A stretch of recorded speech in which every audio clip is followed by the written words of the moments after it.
évolution. Évolution Ezali, après Dôme de Paris, c'est le 7 juin. Le 7 juin, nous avons Ferregola. Nous avons aussi Robin Mundi. Le 7 juin, concert Ezaka Moko. Kokota na concert ya Robinho. Baki osala nini? Baki baza na concert Robin Ezabandi kwa producteur na ye. Ensuite d'avoir visa. PIMAF TV, une autre façon d'informer et de communiquer.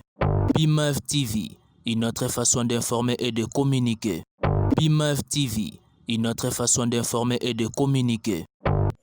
Vous êtes sur BIMAF Télévision, salut et bienvenue, c'est le vôtre Ben Mavembo, messieurs le positiviste. J'ai le réel plaisir de vous retrouver partout, en train de nous suivre. Vous nous suivez en Afrique, en Europe, en Asie, en Amérique et en Océanie. C'est votre émission L'essence des idées. Nous recevons toute personne confondue pour essayer d'aborder pas mal de sujets d'actualité. Et j'ai le réel plaisir de l'avoir pour une première sur BIMAF Télévision. Voilà pourquoi nous vous demandons à celui ou celle qui ne s'est jamais abonné, faites-le avec simplicité de cœur, mais aussi également de nous laisser vos commentaires, de liker et puis de suggérer combien même il s'agit. Je profite de l'occasion de dire un grand merci à celle qu'on appelle Maman Marie-Pauline, ma conseillère depuis Paris, d'ailleurs le 24 Nadom de Paris, avec héritier Watanabe Goga Tembe. Un grand merci aussi à celle qu'on appelle Mère Chantal et Boza Bamamaya Hippodrome le 19 juillet, avec Kofi Olomide. Merci également à mon vieux Miguelito Kumbi Vuiti, à Amour Kitoto. Un grand merci aussi à celle qu'on appelle Maman Judith Mpoko et Mère Véronique Mpoko.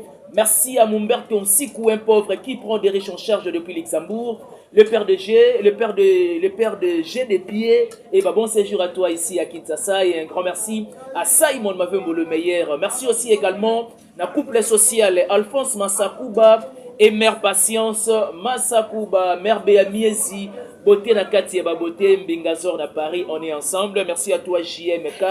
Derrière la caméra, mon invité est bel et bien à ma droite. Il s'agit de Poutine, l'invité de cette émission. J'aimerais bien demander d'ailleurs à JMK de pouvoir ouvrir, de saluer cet invité avec beaucoup d'amour fraternel.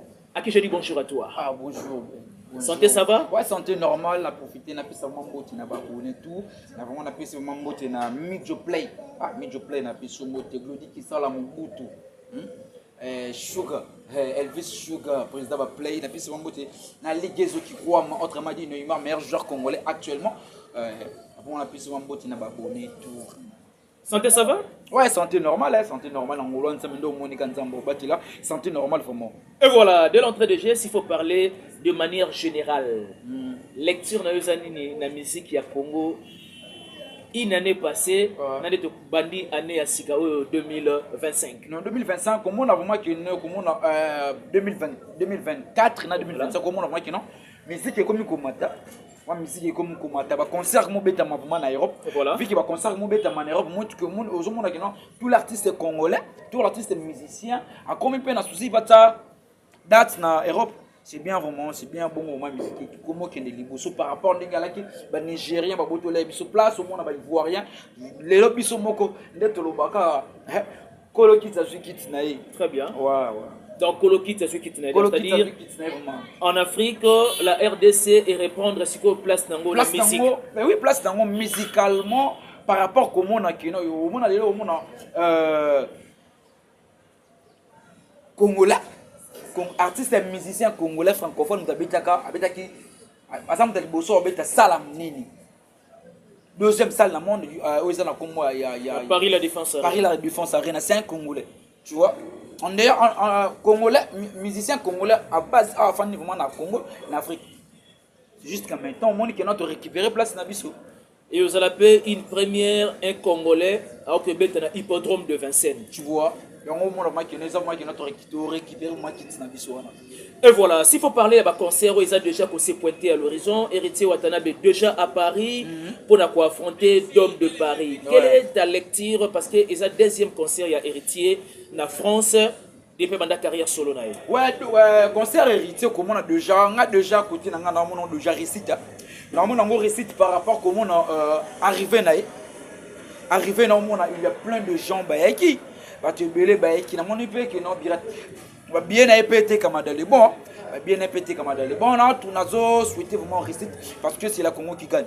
Oui, on a souhaité vraiment réussite dans le concert parce que ils ont facilité. Ils ont facilité, tu vois. Ils ont facilité, ils ont la carrière solo. Deuxième date avec en France. Ils ont facilité. On a souhaité vraiment réussite dans le concert. Mais les gens s'inquiètent qu'apparemment, si bien sauté comme la place, il y a la couleur, il va confondre, il va zombie. Alors que basika gris wana et on des arabes ici kao ba sombi donc confusion ezali. Mais on a déjà confusion, on a déjà confusion. Parce que déjà vu que ba na confusion. C'est mon temps la confusion qui a évité. Et toi tu estimes que billetterie est héritier normalement et que les vers sold out aussi vers sold out. Ben kanga date le 20 au Lubananga mambo. Donc jour J-4, jour J-4 au Lubananga mambo. Tout ça non au Lubananga mambo. Jour J-4, on a besoin qu'il y ait vers sold out. Tu apprécies la musique d'Héritier? Normalement, c'est un Congolais, ça la musique, il est bien. Et quelle est la touche d'Héritier dans la musique congolaise? Touche, et le roi Bakissa. Ah, mon héritier Bakissa, moi français, moi depuis quand là? Mais Kofi Abandango déjà depuis la nuit des temps. Ah, Kofi, Kofi Abandango déjà. Kofi. À l'époque de Papa Wemba, Kofi déjà. À l'époque de Mamadilou Système. Kofi, c'est ça qui est non? Kofi, c'est ça problème. Parce que héritier par rapport à la génération na bango, tu vois. Par rapport à la génération na bango. Moi, Bakissa moi logo moi qui na Katswana. Mais quand tu dis que Bakissa moi logo, c'est-à-dire pour éclaircir l'opinion publique. Pour éclaircir l'opinion, ça qui non. Na yebe héritier le prix na maison mais à quoi il m'a dit muté ça moi frère, moi ça moi mon français na Kati. Donc est-ce que d'une part déjà héritier ça qui n'a pas lignée ou soit pas traçabilité à Kofi Olomide. C'est ça, c'est ça. Parce que tout le monde a pu parfois le faire et à évoluer avec texte français, amour illusoire. Ouais, moi, moi tante. Donc les artistes sont quand même moins évolution. Normalement évolution y a. Évolution vous met l'évolution vous met. Évolution Ezali. Après Dôme de Paris, c'est le 7 juin. Le 7 juin, nous avons Ferregola. Nous avons aussi Robin Mundi. Le 7 juin, concert Ezaka Moko. Ils ont fait Ferregola. Le 7 juin, concert Ezaka Moko. Ouais. Mais Robin n'a pas avec un théâtre de gymnase. Ça sera une première dans la carrière. Papa, tout solo là, moi. Bana potu bota là, il m'a monné. Nanya ko soukoula les jours parce que ça na bateau à Paris, bana Bordeaux, bana Marseille, bana Lille, bana Belgique. Preuve qu'il y a des gens déjà c'est déjà ma réservation à l'hôtel. D'après celle pour la ING Arena. Pour la ING Arena. Masa na biso na sala ende mapi. Fala zila. Ce concert na ina na kota. Concert à Nyon Ozoloba. Concert à Robinho, nana kokota concert à Robinho. Mais ba Meloman gagne ba kokota quand même. Ah! Bandeka côté mascotte mu Burkina. Et Robinho Mundi n'a pas de fans na musique congolaise. Bah ça t'es. Donc à Dembele na ba Beki, ya ba fan d'artiste mususu. Ya ba artiste mususu. Entre autres banane na banane. À Dembele na ba fan d'artiste ni. Ya ba Warrior na ba Gaulois parce qu'actuellement a changé peu langage. Hey, actuel, n'a pas si gouverner le Gaulois mbote mon frère n'a pas si mbote. Na le gouverner le Gaulois le ba kelbi na. Bisope a place ezati. Donc ça dit ba rejeter na bango yetant que. Au moins makambo to so ba sala na musique congolaise. Je pense que impolitesse est ici là. Très bien. Tu vois? Yoko lingate ko ça l'impolitesse pour na mutuma parce que Robinho anda ko s'attendre que non Fali après c'est featuring Fali après ça mot d'ordre oyo ba warrior ba qui ne concerne ce qu'il fallait pas un entourage. Mais ce n'est pas du tout aussi quand même prohibé parce que tu dis que Robinho Mundibu aza moko ya artiste il parle toujours de Fali en bien. Et après maintenant qu'est-ce qui s'est passé pour que le comme à niveau non au moins les autres zabo na ko ba nini kino ile moko on appelle ça mérode Neymar Mbote côté ali Stallone Mwanza papa matongi na peso Mbote côté ali moi l'autre on ile moi ça kino pour que ngai na zo ile pas Chali Kamba la diva congolaise il faut qu'il y ait une stratégie moi na ba na finir la mutu moko boye na ba na crétele mutu et après na ba ni siko ah mais romoni ya mère faut ça na plan na bonabu boza artiste congolais, boza artiste musicien. Ça dit mort la mort avec sa force naïe. Moko avec ça. Et là que c'est pour différence na ça kaka non. Il y a ça puis âgé qui est. Il y a bandi Kayer solo liboso na mais en dehors de tout ça, ce sont des artistes. Boza artiste. Après, par exemple, moi, comment ça m'a mis au Gaz Fabulous? C'est un artiste, un musicien. Avec ses concerts, on en a parlé. Assez mis soutien pas. Et puis, il y a une réussite totale. La réussite totale. Parce que, c'est là, oui, bien, on a ça mal bouché. Fabulous. Ah, mon roi. Ma belle Gaz Fabulous, tu fais dans l'Indie. Ça mal bouche, t'as pas idée. Mais je crois imaginer, Marco 6. Sur la toile, la loi qui l'homme. Dans quelques jours à concert, a joué dans l'intelligence, sagesse. Oh, mais Marco, ça a invité. Et après, non! Mon dit, Azaki a invité Gas Fabulous. Il y a Gas Fabulous. Et le Gas Fabulous, ça s'allie, non? Parce que Marco, ça va dire qu'il y a Gas Fabulous. Parce que sur la côte, il y a un terrain, il y a polémique. Parce qu'il y a un sur le bilan à 10h30. Il y a 10h05 et 10h35 à répondre. Par là, tu acquises Gas Fabulous, ça va moi t'es typé. Oui, mais à tel que fait qu'on a besoin de soucier le gonaï, on a carrière sur le gonaï, on a besoin de réussite totale de le gonaï. On est concentré. Voilà. Et le objectif est de concert et les cas et si moi. C'est comme ça, on a Robin Otiko. Mais tu doutes de Robin apparemment comme si il y a eu que. Papa, Robin a concert la nuit. Assisté à parce que Robin a dit Robin. Ah, bah, bon, ça va. Oui. Ah, bah, générique qui n'a bien. Papa. Ma ferry, Moutoal n'a eu qu'à Rossignol. Moutoal a touché jouer. A copine a bien dans ses paix. Ayo quand tu passes. Mais bah ça les gens ont la capacité ils ont bien déterminé hein. Faire déborder peut-être. Il faut quand même certains mélomanes qui pour côté na concert ya Robinho. Ba ki osala nini. Ba ki baza na concert Robinho eza bandi ko producteur na ye. Ensuite d'avoir visa. En attente. Mais il a encore du temps, espérons bien qu'il va démarcher ça déjà pour se passer na anonymat. Hein? Masala la vente. Eh, va dans maman encourager, oui encourager fort.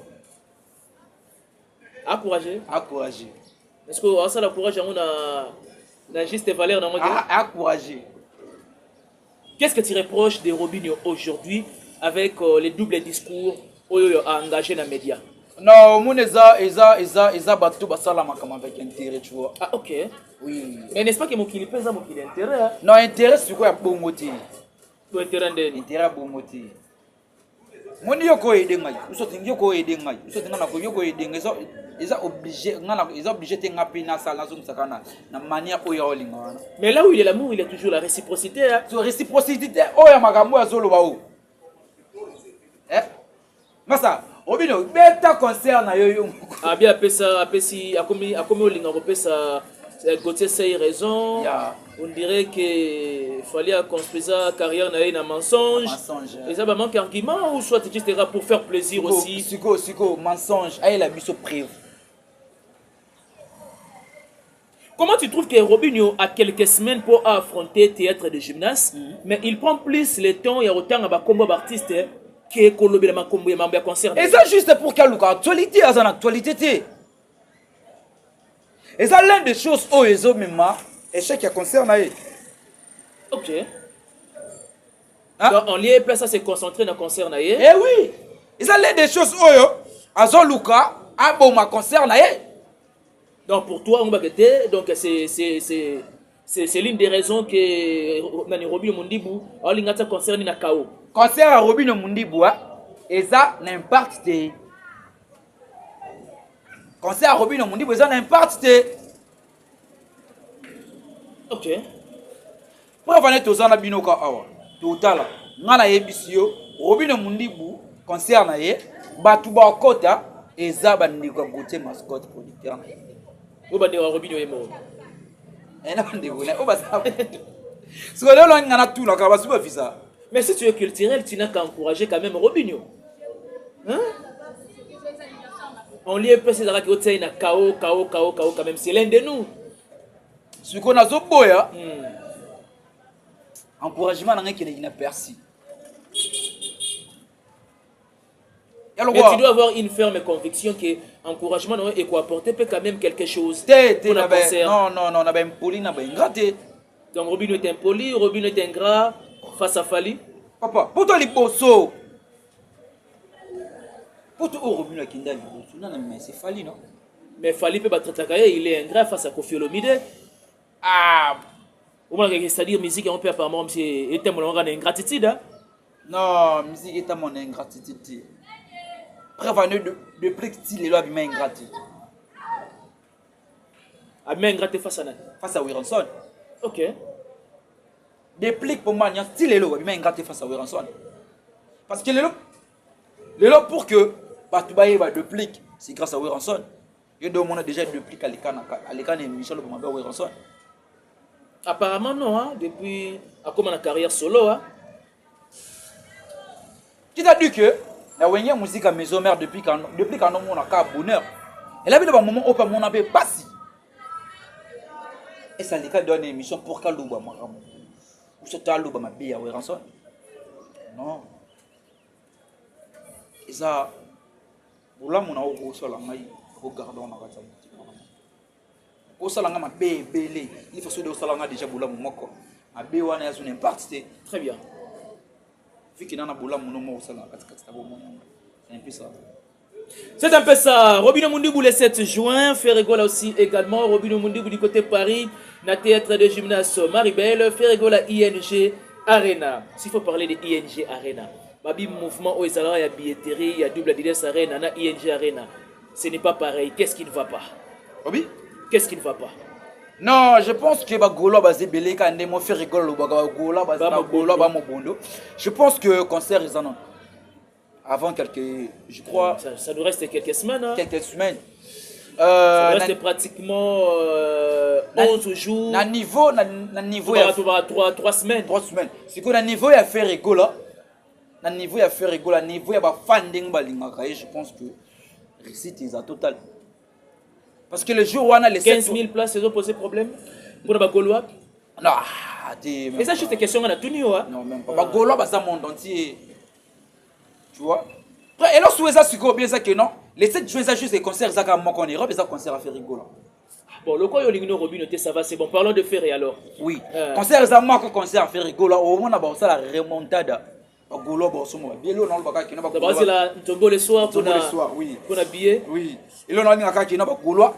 Parce que je suis billet bala sabou. Bolingwana ça juste ça qui n'a pas consommé banzemu na bango. Bo télécharge ça. Et alors que vous allez prison na ba concert na bango. C'est un peu ça.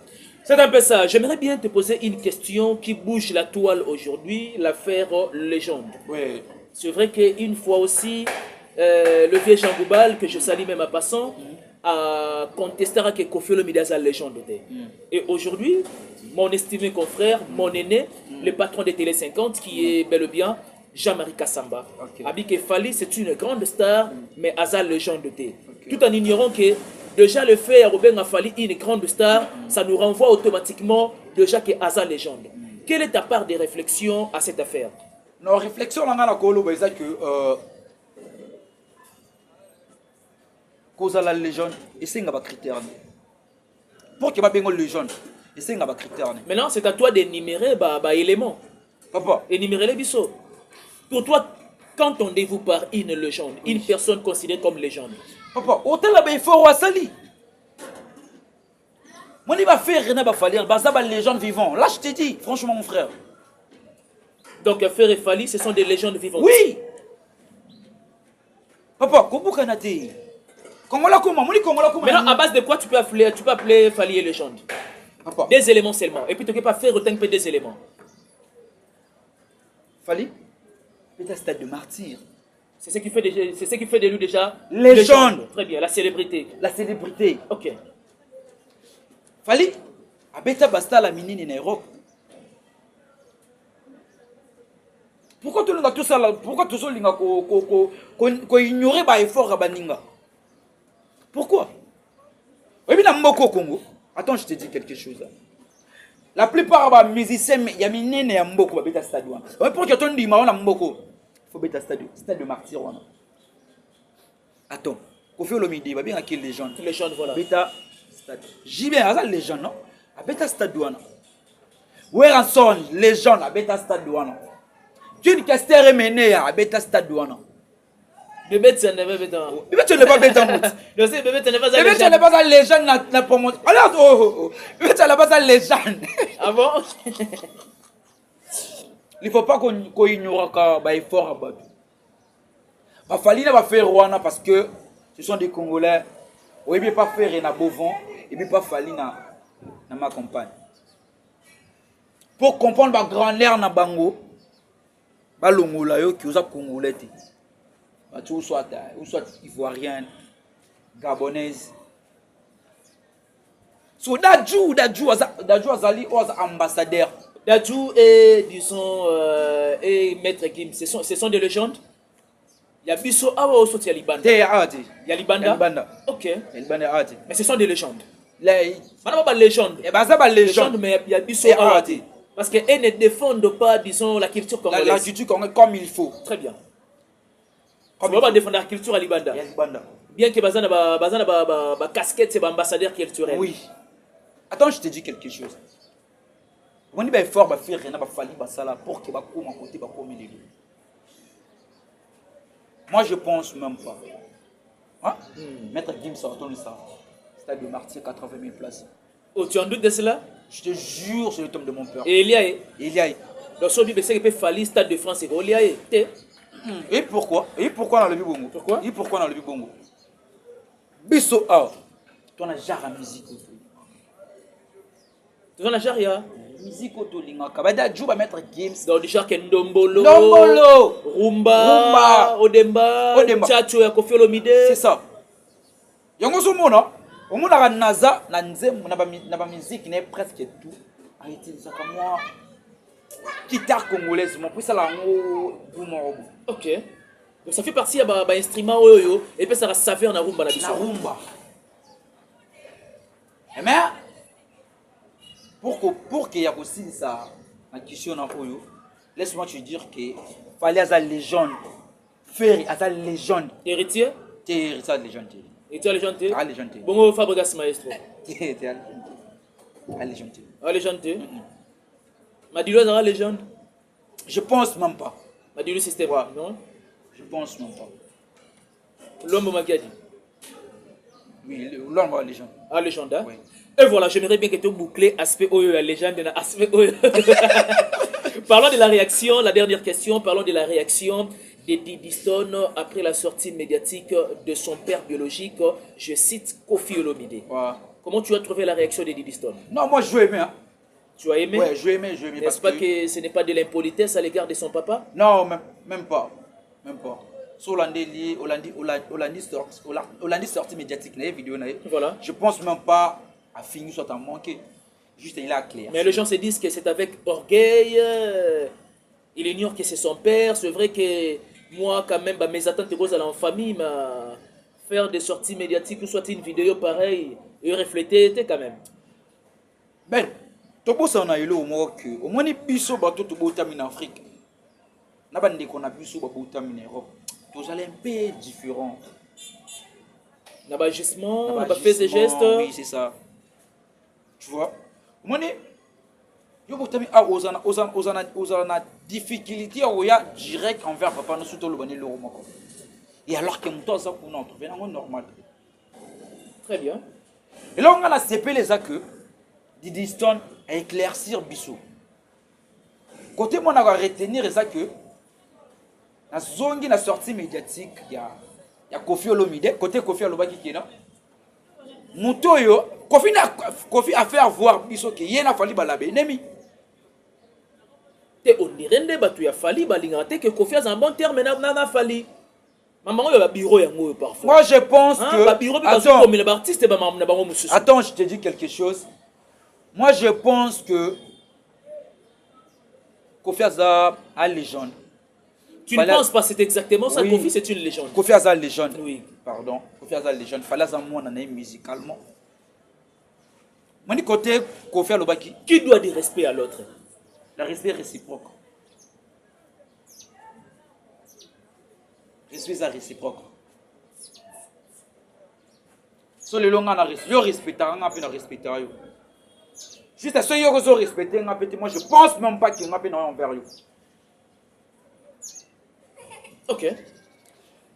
Il dit ça à faire voir biso que tant ba kuta na fali na ba cérémonie et ça juste fali aye contrat na ye, di diston paye contrat na ye. Donc ba kuta na juste kana événement. Na événement.